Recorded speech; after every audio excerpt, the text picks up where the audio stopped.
You're listening to the Fezcast, the Saracens fans podcast, bringing you the independent and unhinged views of the voices in our heads, as well as those of our special guests. To get in touch with us, find the Fezcast on social media and listen to us on Apple Podcasts, Spotify, YouTube and more. Thanks for tuning in and enjoy this week's show. You're listening to the Fezcast.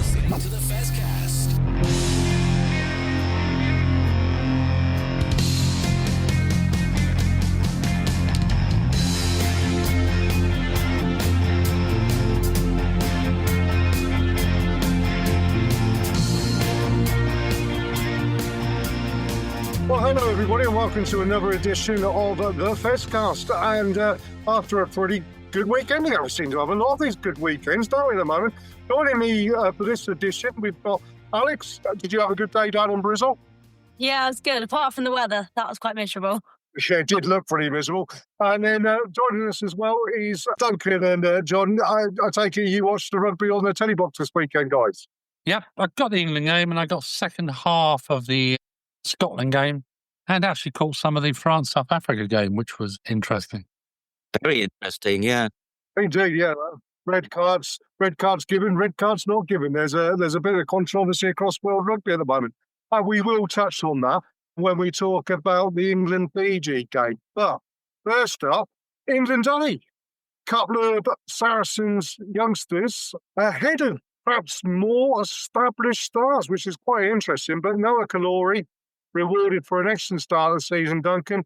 And Angus Hall, who hasn't played an awful lot, but came into the side at outside centre against the All Blacks 15. And I didn't see a great deal of the game. I think he saw a lot more of it. But Noah did Noah things, didn't he? I mean, there was a lovely try from Josh Hodge, wasn't there? I mean, absolutely beautiful. If you look at the highlight side on, I mean, you thought it was a really awful pass that was probably going to be intercepted. And suddenly he came from absolutely nowhere to take a score. But yeah, I mean, how did the Saracens boys do?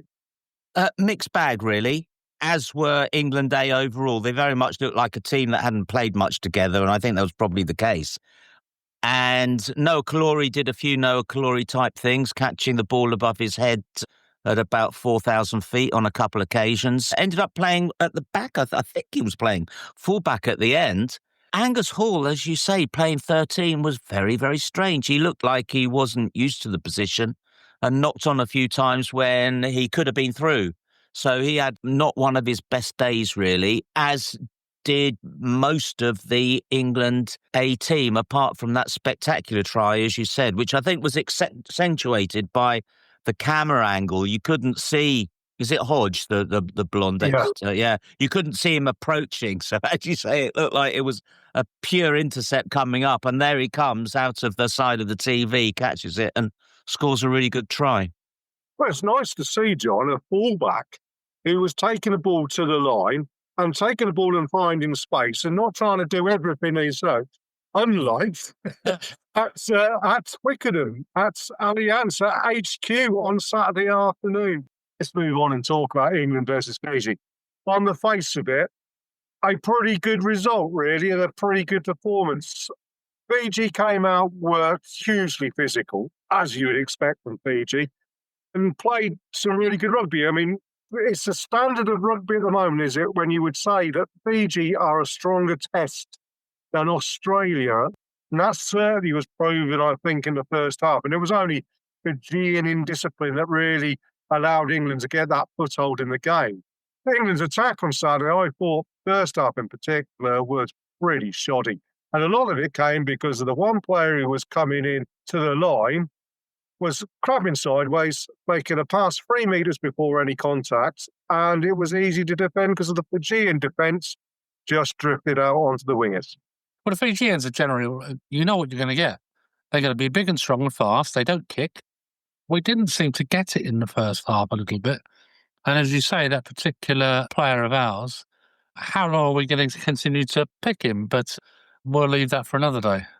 Well, I don't think we will continue to pick him. I do understand the temptation, you know, when you've got to play in a team like Fiji who don't kick, to give him another go.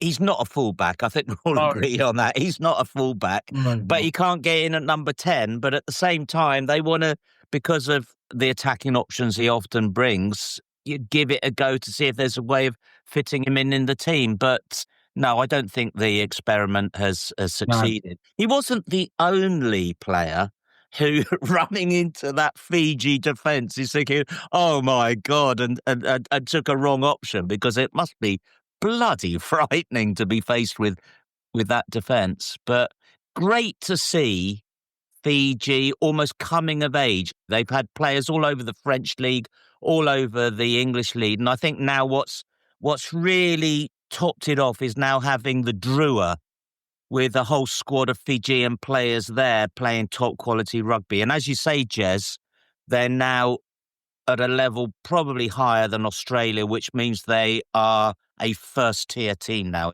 Indeed, yeah, and I would put them higher than Wales for certain. Oh, yeah. And potentially, I mean, Italy, although Italy got a good result on the weekend against Australia, I mean, yeah, Fiji are really the coming side. The question I did raise, though, Alex, is about Fijian indiscipline, and that is what really did cost them, and has cost them in the past against ourselves and other teams. What did you think of the taking out of Duncan's favourite player, the Wasabi, in the air? Because I felt that they bottled a red card there. If we've got any pretensions of protecting players, the fact that the lad protected himself and landed on his shoulder and got it really quick shouldn't change the fact that that was not only reckless, and it was dangerous, and I could see no mitigation as to why that shouldn't have been a red. I mean, how did you read it, Alex? Yeah, I think it probably should have been red. If he didn't put his arms down, he would have landed on his head. And just because he protected himself like any other person would do, doesn't mean there's mitigation for the player coming in and taking him out in the air. So I think it, should have been upgraded to a red card. I completely agree with you, Alex. And I mean, Duncan, I know your feelings on red cards and how you feel they change the game. And yes, they do change the game. I don't necessarily believe that they spoil the game, but we've had that discussion before. But yeah, they do change the dynamic. But the simple fact is that players at this level do nothing other, really, than train to play rugby. And yet they're making mistakes. Luta Jager against France, 100 caps has he got? I mean, he's got a shed load of caps. And yet he makes a mistake like that. The week before, Taburn on Bowden Barrett. So they train, practice, play every day and paid a reasonable, a pretty good wage to be able to get these situations right more often than not. And actually, to be fair, I mean, they are small occasions, but if you went and watched Abingdon thirds versus Didcot seconds on the weekend, you wouldn't be seeing those same mistakes at that level. So why shouldn't these professional players be better and take the pressure off the referees and the TMOs and the disciplinary committees and whoever, and the players and the coaches get it right? Well, it deserved a bigger sanction that it got. And I understand everything you're saying. It was reckless, it was dangerous, and all things being equal, it should have been a red. But however, for me, I like to see a good competitive game. I found the second half in particular really entertaining, and I'm glad that it was 15 versus 15. Funnily enough, there's an exception to every rule, and the France-South Africa game was actually probably improved by the red card because it needed South Africa to have a handicap to be a competitive game. But 99 times out of 100, it will take away, in my opinion, the competitiveness in a game. And from that respect, given that it's televised entertainment, I'm actually glad that it wasn't a straight red. A 20-minute red, that's why I'm becoming a bigger fan of them. I think it's a big punishment that's also good in keeping the game competitive. I think the point you make, Jez, about these are professional players. They practice these high balls, coming up under these high balls again and again and again and again. It's technique issue more than anything. And so therefore, they're professionals, then improve their techniques. To go charging through like that and take somebody out, I mean, yeah, that was reckless, to say the least. Now, on Sunday night, we saw the game, the 7-4-5 game at King's Home, where we were looking at players who were suffering from injuries that potentially could be as a result of rugby. If we've got pretensions of protecting players and making sure that players live long lives free from whatever potential things they do. We've got to be tough on these bounces. And if it means a player gets red carded and a game is spoiled or whatever, then to work out that they need to be better, then perhaps that's what we need to do. Well, the other sanction you got is post-match. You've got the ability to sanction him for a few games now, so... Yeah, hopefully so. Now, let's have a chat about the Saracens players who are on the field. I mean, this is the first time in a long time, Alex, I can remember, that we only went with one Saracens in the starting 15. But what a starting player he has been. And Ben Earl got to be now 2 player of the match performances. He's got to be the first name on the team sheet after the skipper, if the skipper's fully fit. Especially with Tom Willis now out of the England squad, he's really put out and saying, I can play 7, I can play 8. It doesn't matter where I start. I'm still going to give you the same performance. And I think that would be really important. You know, wherever Borthwick wants to play him, he can say, I'm going to put in the same performance and you can trust me, which is really what you need within that England side to guarantee yourself a starting shirt. I mean, he is phenomenal, isn't he, Duncan? I mean, his figures and his stats and the data. I mean, I'm not a great believer in solely relying on stats. You've got to go with some feel and everything like that. But the feel you get from how Ben Earl plays the game is only magnified by the colossal effort he puts in and the figures that he produces. I mean, he's a stats man, to be perfectly honest with you, isn't he, Duncan? Man of the match now at 8, man of the match at 7. Wherever you put him in the back line, he puts in the same performance. Talking of number 8, the performance of Cullingworth Smith. What's his name? Was interesting. I thought he had a very good game, but he's not Tom Willis, is he? No, he's not. But that's his first start at 8 at international level. And it is a difficult position to play. It is a specialised position. And we'll talk about that when we come to the women's game, about how well Georgia Evans did on Sunday.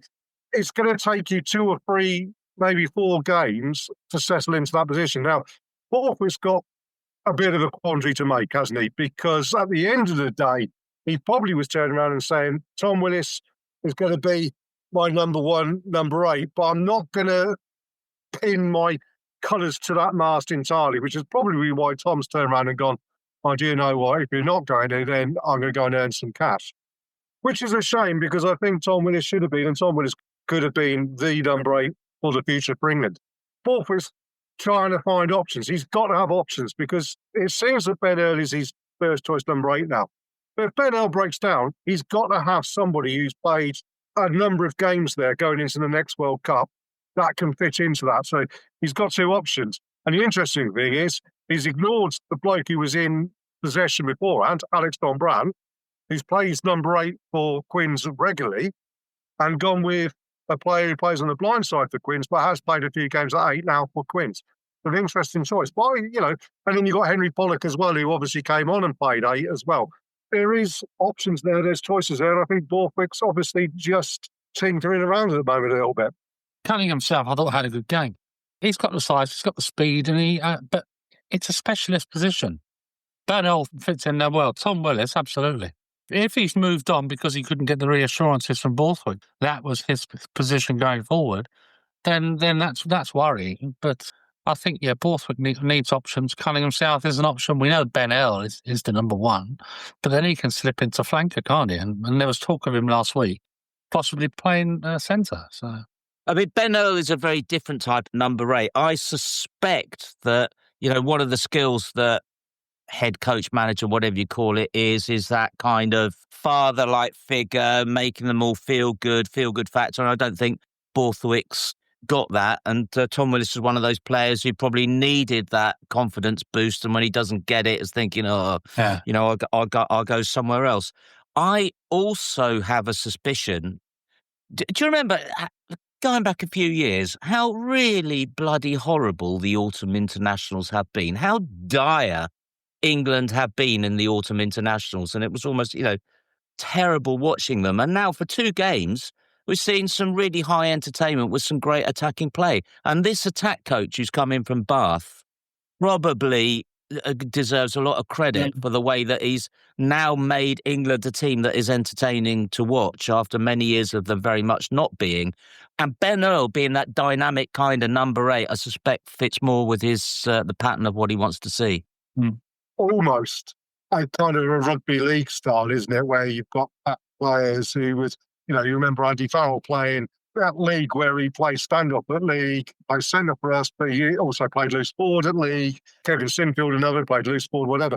That all-court player that Earl obviously fits into. It's not just horses and courses now. It's a case of, let's have all-court. Worst come to worst, you can see Ollie Lawrence slipping in a forward position if that's how the game went or whatever. They have that ability there.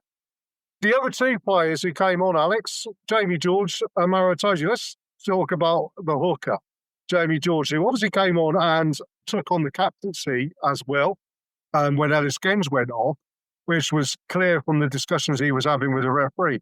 But also from the previous week where his game was a bit off, as we discussed last week, he came on and he shored a few things up, didn't he? And he got his line-outs absolutely right. The control at the maul, the control in the breakdown and everything was led by Jamie George coming on. And he did what Luke and Dickey did the week before, didn't he? Yeah, and sometimes that role of being a bench player is important to come on and if a game's tight or it's not going your way, kind of, change that. I think he did have that impact when he came on, then became captain and, really led that.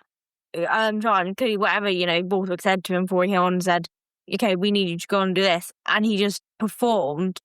And sometimes players are better, coming off the bench and having that impact. And I think Jamie George really showed that he can have that impact off the bench. I think that's possibly his best role now for England, John, that he's more of a, to coin an Eddie Jones phrase, a finisher, as opposed to the starting player these days. We have to be honest, he's in the kind of autumn of his career, but he's still a really good player and he's a really good team player, isn't he? Karen Dickey's okay, there's a couple of others coming on, but I think he adds a lot to add and I think the finisher position could suit him well. The bomb squad approach against Australia was a huge success, wasn't it? So I think we may well see Jamie George carrying on being both a starter and a finisher. And we're going to look forward now in a bit to the All Blacks coming on the horizon. I think against Australia, the bomb squad was clearly designed because they knew that they would have parity with Australia, if nothing else, going into the last 20 minutes. They didn't fear Australia's ability to attack right from the top, and therefore they were happy bringing players on that could finish that game with an explosion. Against Fiji and against the All Blacks, you know full well that they're going to come at you all guns blazing right from the very start. So perhaps you are looking at trying to keep parity and then looking at your bench being stronger than your opposition. And certainly last weekend, it looked stronger than the Fijian bench for obvious reasons, and that worked. So what's nice to see, Alex, is the fact that Borthwick clearly has more than one plan that he can work to and that he's understanding what's in front of him, and he's got one of the players that are able to do it, which perhaps England didn't have 4 or 5 years ago, maybe. And that also, unlike the previous coach, he's not just going to say, this is what we do in this point of the game. He's going to almost do stuff on the hoof if he has to. You need strong players on the bench to come on and who can finish a game, but also we need to be in the game at that point when they come on. There's no point in them coming on, having your strongest players on the bench and then they come on for a game that we've already lost. So I think it's about just getting the balance right now, especially when you're playing teams like the All Blacks, of having enough strength in the players that start so that if you're going to have some of your stronger players on the bench, when they come on, they're not fighting a losing battle. They can actually make an impact and bring something positive into the game rather than just coming on when we've really already lost the game. This mixing up of approaches and what have you, again, I suspect is coming from Steve Borthwick finally having, in a very Mark McCall type way, a strong coaching team. And you've got Wrigglesworth there, who's very experienced now, Kevin Sinfield, the new attack coach, etc. And it's that collective, I think, is coming up with loads of new ideas, which are so far this autumn and in the summer in Argentina, paying off. I was slightly annoyed that Maro Itoje was on the bench and then only got 10 minutes. First thing to say is we clearly missed his captaincy. I rephrase that because that's a bit unfair on Ellis Genge.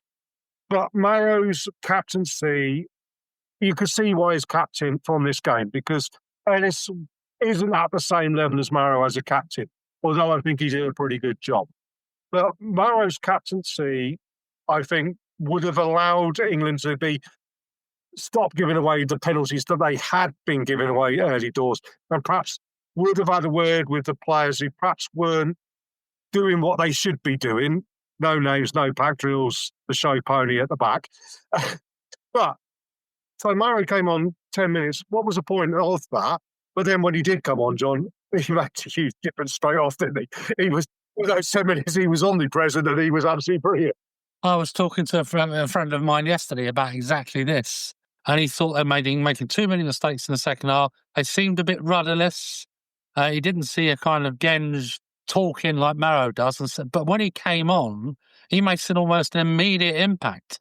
The tempo of the game changed. They seem to be more structured. They seem to be more controlled. I suppose from Steve Borthwick's perspective, he can't play every minute of every game. Well, I think I've read that it was about 52 years ago that Maro Itoje was last on the bench and didn't play the whole game. So, but I think it was all right to use this, of all the games, this Fiji one to try a few things. Hence the show pony at the back, one last throw of the dice to see if that works, which it didn't, as indicated by the fact that Elliot Daly has come straight out of injury into the squad, which I think is a sign that they know what they need. But Maro's flying try, brilliant, wasn't it? I know. You mentioned Elliot Daly there, Duncan, and perhaps now we all look forward to next weekend and the All Blacks ride into town. And, after a dodgy first half against Ireland in Chicago and a dodgy start of second half against Scotland, they've All Blacks look fairly impressive, don't they? And I mean, they've got quality all over. We know they've got quality all over. But as you say, Elliot Daly's back in the squad. Freddie Stewart has recovered from injury. So, I think a better side than Fiji would have exploited the limitations of Marcus Smith in defence, which New Zealand undoubtedly will do. So you're going to have to be looking for a more solid defensive player. But not only that, I think also a player who knows when to take the ball into contact, when to put the ball wide, and the ability to actually take the ball to the line before putting the passes in. I mean, I do have a problem with players coming straight back in after injury with no game time whatsoever. I do think it's difficult, and potentially it may well be a case that Elliot's just coming back in because he is part of this group. But, I mean, it's great to see Elliot back, though, Duncan. Oh, brilliant. In a way, I very much hope he doesn't play because, as you say, it didn't quite feel right to come straight back from injury and then play the All Blacks.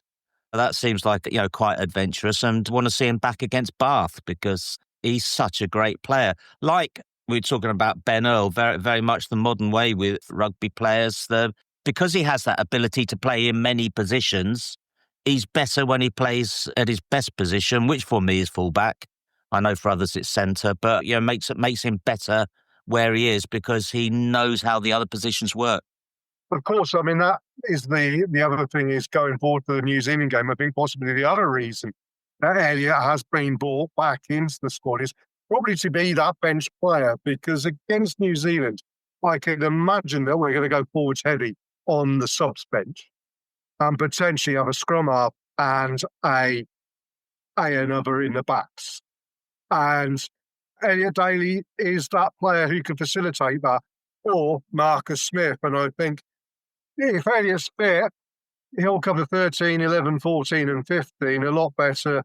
The only thing is that does leave us light if Finn Smith or George Ford, whoever is starting 10 on Saturday, goes down with an injury. But I think that's possibly where we've gone with that one, haven't we, John? It is going to be a forward-heavy bench. Daly provides that utility again, doesn't he? He provides us with whatever happens, he can drop into somewhere.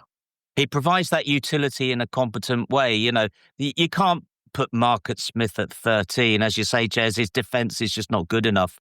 You could put Elliot Daly there. Yeah. 100%.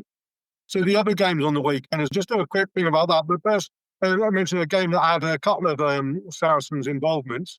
Wales versus Argentina. Lovely to see Rhys Carey back in a Welsh shirt. Even if, Alex, the game was an absolute disaster for the Welsh. I mean, to ship 50 points at home to the Argentinians, who 10 years ago, they would have put 50 points on quite happily, wouldn't they? I mean, it's before your time. But yeah, Rhys Carey, great to see him back. Juan Marcin Gonzalez had a particularly spectacular game, as a lot of the Argentinians did, didn't they? For Wales, it's just they've got to change something and they always don't seem to know what they need to change to get that improvement. So I think, yeah, this autumn's just going to be not great for them. But I think the Saracens players on both sides had good games. Juan Martin Gonzalez especially. Argentine squad as a whole did really well. But yeah, I think it's going to be one that Wales want to forget. Jack Morgan going down injured as well, Duncan. That bodes badly for them for the rest of their autumn nations and whatever. I think Louis Rees-Summit pulled up again as well, didn't he? And then you got Ben Thomas throwing a kick out as well in frustration or whatever it is. Lucky only to see a yellow, wasn't he? It's getting really sad to watch the Welsh, isn't it? And we talked about how great it is, Fiji emerging. You know, you mentioned Italy beat France last season. They beat Australia this season. They continue to go up. Wales is just a disaster story of international and club rugby, isn't it? I say this with a tongue-in-cheek, you know. I mean, I'm old enough to remember the days when we used to go down to Cardiff and get bumped every, you know, and the Welsh never failed to rub it in, particularly Max Boyce sticking in some areas. You know, we're all old enough to remember that, aren't we? I mean, there's a certain Schadenfreude about it, Schadenfreude. Schadenfreude? Whatever, but yeah, we need Welsh rugby to sort itself out, don't we? I think we do. I mean, it's what is it? Tandy's first competitive game, really, isn't it? Yeah. I won't say what a lot of people call Ket Rees, but it's good to see him back. He was a good player before. He went back home to Wales. He didn't become a bad player overnight. He just lost his direction down there. So I think he's going to continue to play well for Wales. But they just looked, the number of tackles they missed, and they just don't look like a side. They really don't look like a side. They look like a bunch of people that get together and have a game of rugby. There didn't seem to be any pattern to what they were doing. And you can see the frustration on Tandy's face. But hopefully he can make a difference because, yeah, Welsh rugby's in a horrible place at the minute. And I think it'll help them if they can kind of put something together at a national level. And maybe that will help the club game. A couple of other games on the weekend that had a bit of a Saracens involvement. First of all, obviously, Samoa versus Brazil, World Cup qualifiers, 48-10 to Theo McFarlane's team. You know, he captains the team. He's doing very well there. So congratulations to Samoa on that game and Theo in particular. I also wanted to mention former hero at Saracens, Jack Berger, is now involved in Namibia.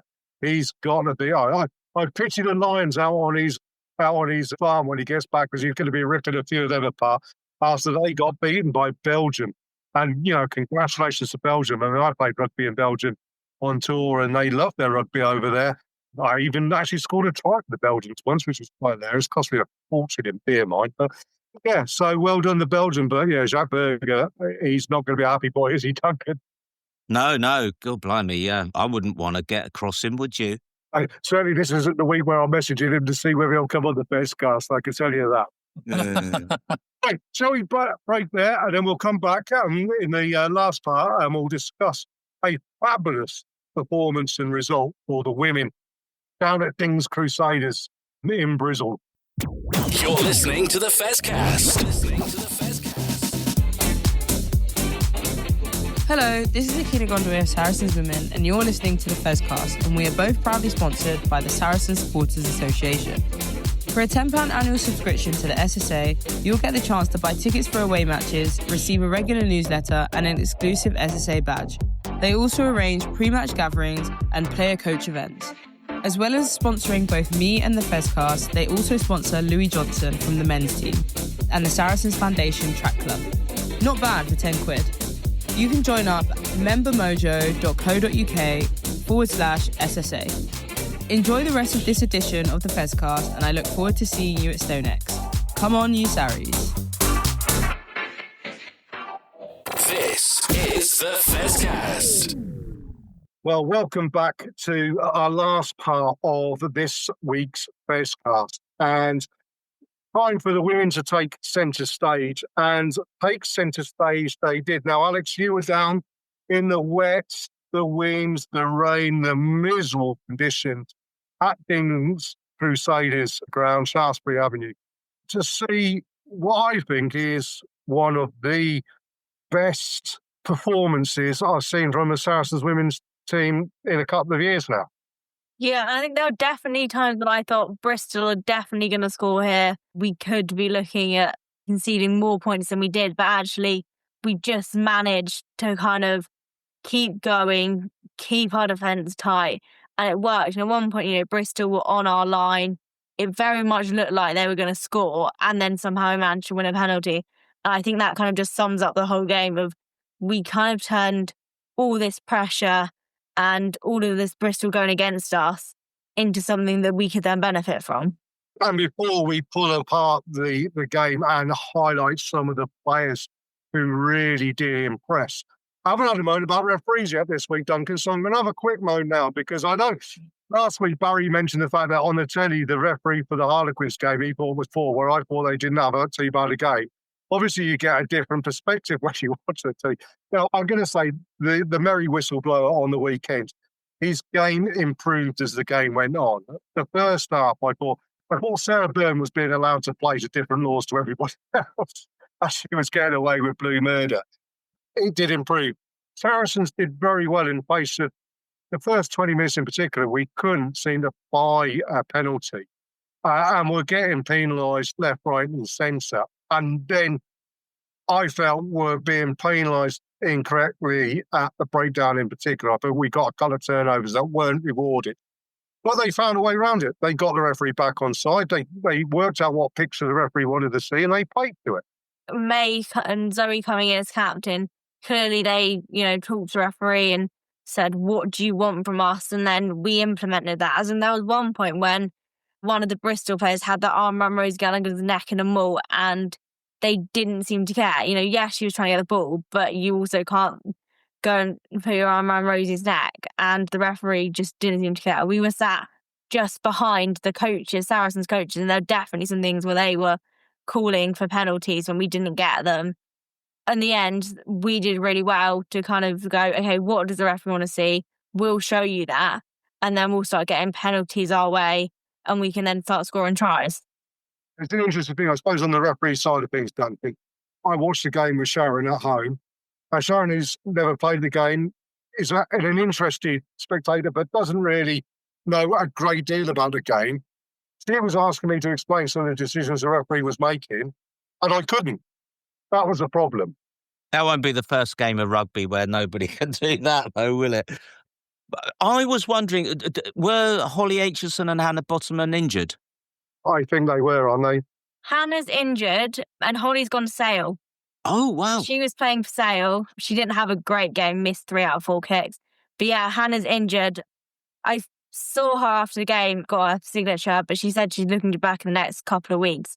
So I think we're lucky that she's just missed this game. As you say, with some of those great defensive plays, which were great, she's the kind of player who would have made the difference in those situations, didn't they? But nevertheless, after the first 20 minutes when Bristol were quite dominant, we were really, really good. I think you could tell, even though you couldn't see the rain on YouTube, you could tell that it must have been really wet and horrible, because it was quite an error-strewn game. Yeah. Nevertheless, we played it much better than they did. There's an interesting point you make there, though, Duncan. And I think this is something that made me laugh when you look at. And it's the difference between perhaps the men's game and the women's game. When the men's game, they commit a penalty, there's all these questioning looks and everything like that. The women, particularly the Bristol Blind Society, got yellow carded for slapping the ball down in an offside position. I mean, she gave herself away big style, didn't she? I mean, it was obvious what she did, but the face she pulled. And Sydney Gregson as well, the face that she pulled when she got hold of a clump of hair and then lost her back, which, is something that happens more in the women's game than it does in the men's game, obviously, although, Charlie Cunningham himself could probably get a dreadlock or two yanked out. But Yeah, they do tend to give themselves away when they get penalised, John. And I wouldn't want to pull some of the Sarries girls' hair. I'm surprised that you don't see more yanking of the ponytail, because it must be tempting, mustn't it, when you see someone getting away from you to yank on the ponytail. But yeah. Many moons ago, when I had lots of hair, I used to play, and I had long hair, and I used to plait it and tie it and tape it to my back to stop people doing that. There you go. That's the weird thing about it. Let's move on to players, though, Alex. And the first player I'm going to mention, and I'm going to mention it in connection with the conditions. As Duncan said, we can really tell how bad the conditions were. But as you already said, the conditions were pretty shocking. So the performance that Zoe Harrison put in at standoff, I felt was outstanding on a number of levels. Number one, her control of the game was exemplary. She knew when to pass, when to kick, who was coming into gaps, where the gaps were. There was a cut of 50-22 she put in with that were just outstanding. And her kicking from the tee was also outstanding. I mean, she kicks as well from the tee and from hands, and as far and as long and as powerfully as a lot of men do, which, has always been a criticism of the women's game, is that they don't have that same ability to launch the ball 75 metres down the pitch. And it didn't seem to worry which direction the wind was in either. That Zoe was putting the kicks in. It was shown when she'd gone off and Amelia McDougall came on to make the last conversion, that Zoe was kicking over for fun the whole game. That Amelia, who's a pretty good kicker herself, she could not get the same accuracy or distance or power that Zoe could she, Alex? We don't know how Lee's going to turn out yet, but it could come down to points difference, and that's where those conversions make the difference. And if you've got whoever your kicker is who can make touchline conversions, that could be the difference between getting a home or away semi-final when it comes down to it, because it is close. And I think, Zoe's control of the game, she knew that at times we're not going to break the line because Bristol do have exceptionally good forwards. So actually, if we kick it, then that gains us territory, and actually then we can do something off that and we can force an error, and that's what's going to get us the tries rather than all the time just trying to break the line. Now, of course, the other thing that I think has added to Zoe's game, and although we've only really seen it now for 160 minutes or thereabouts, Olivia Rapps inside Zoe Harrison is making a huge difference to her performance, isn't it? I mean, you've got that quality of service that Zoe's getting that allows her the time to make the correct decision, allows her the time to put the really heading kicks into place. I mean, it must be a dream.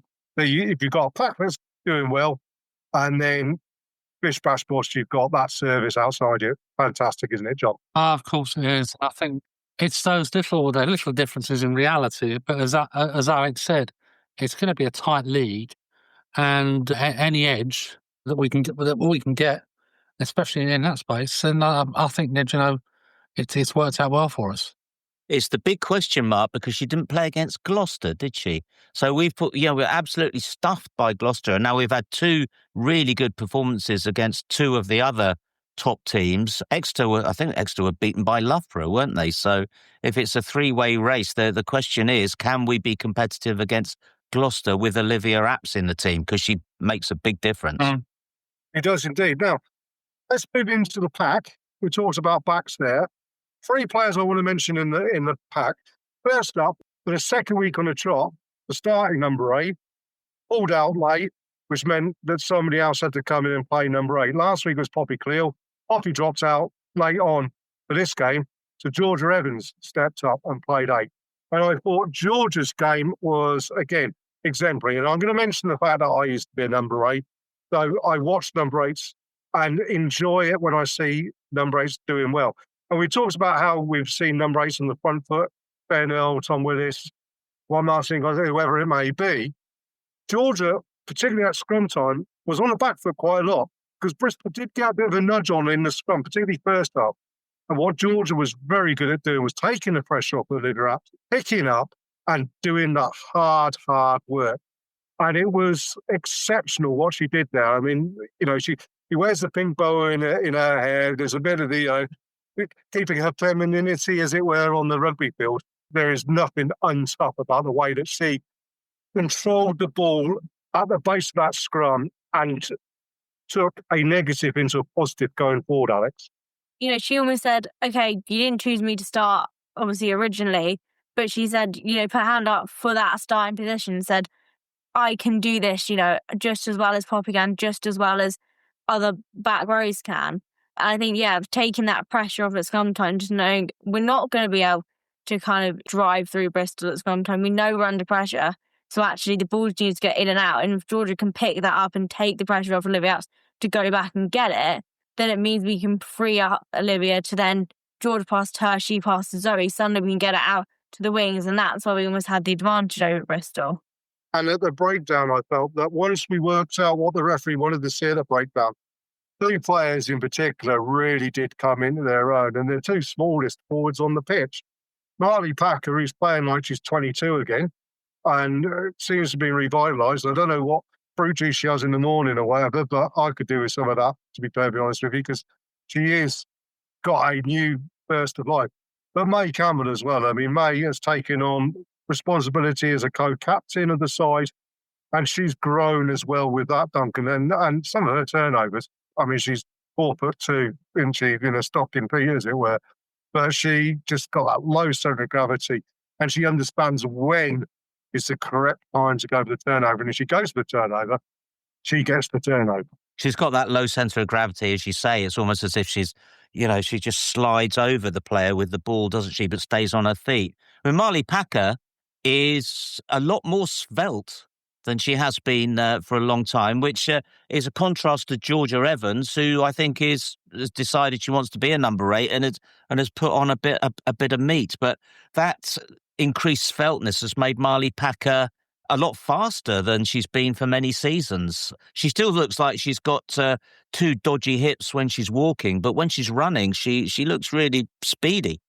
She does, yeah. I mean, it's an interesting point you make there. That, obviously, for the World Cup, John Mitchell wanted some bulk in there, without wishing to be rude about it. That was what he was looking for. And players do spend a lot of time in the gym, pushing weights and everything. But sometimes that can be counterproductive. It always worries me when you see standoffs who look like they should be in World's Strongest Man, because I think they lose their fluidity of passing movement. It certainly happens to Dan Carter and John Wilkinson at stages in their career. So Marley slimming down a little bit and gaining that pace seems to have worked brilliantly for her. Yeah, but there has been this, as you say, John Mitchell wanting some bulk in the World Cup. But they put the bulk on, and okay, the strength is there, but then they lose the flexibility.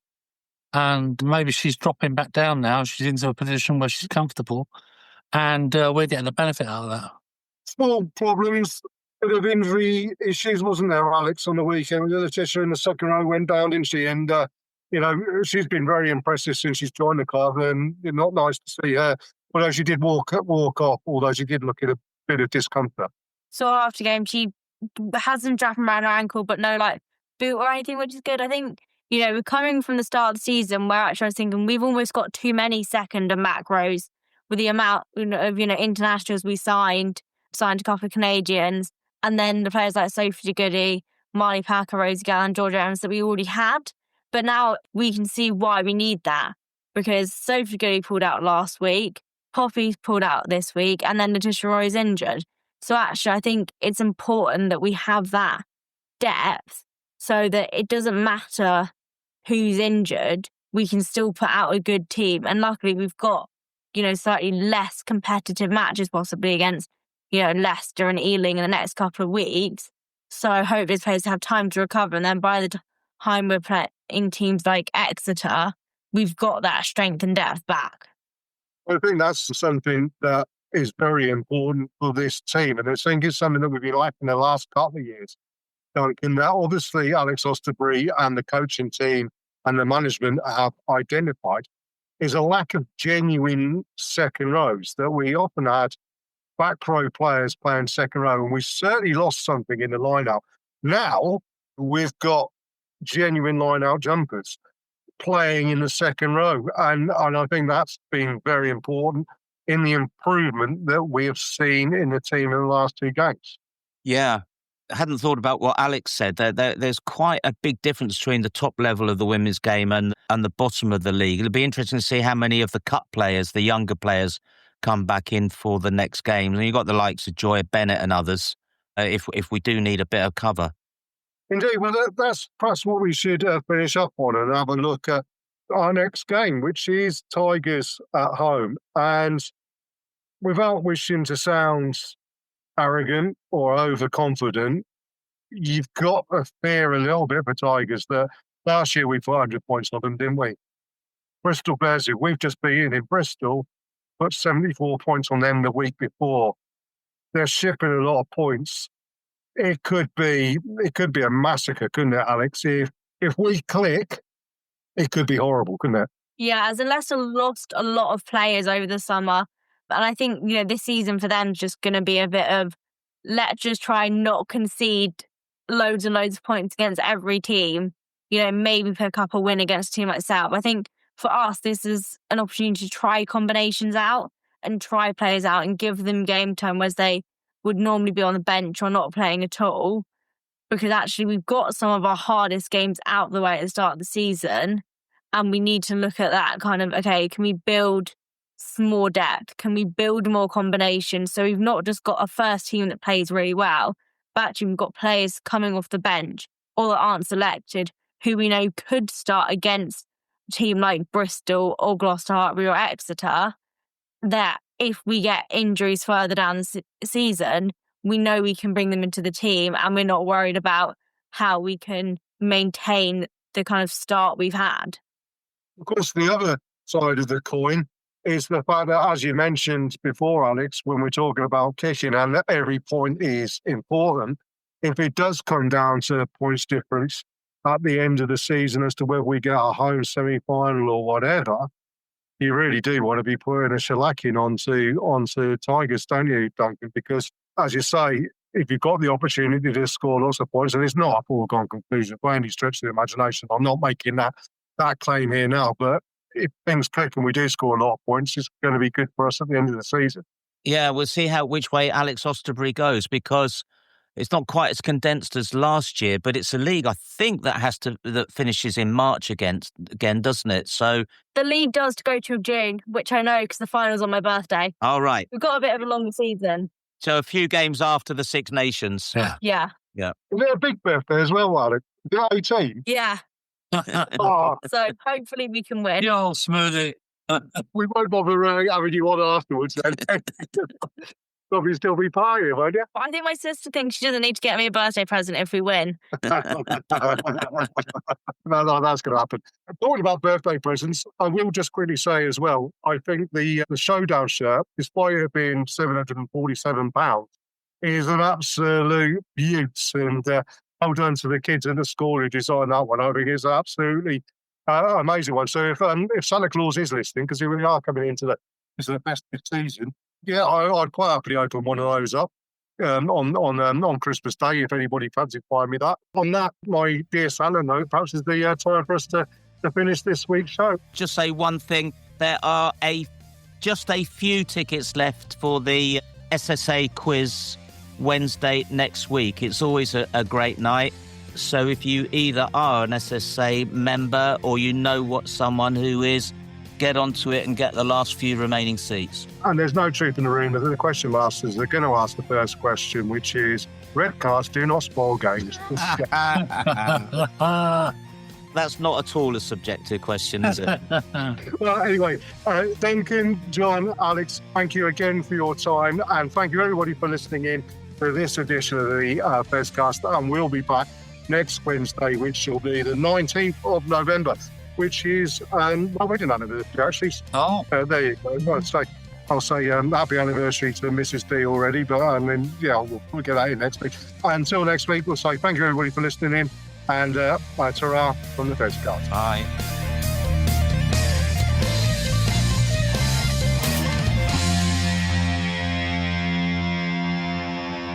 This is the Fezcast.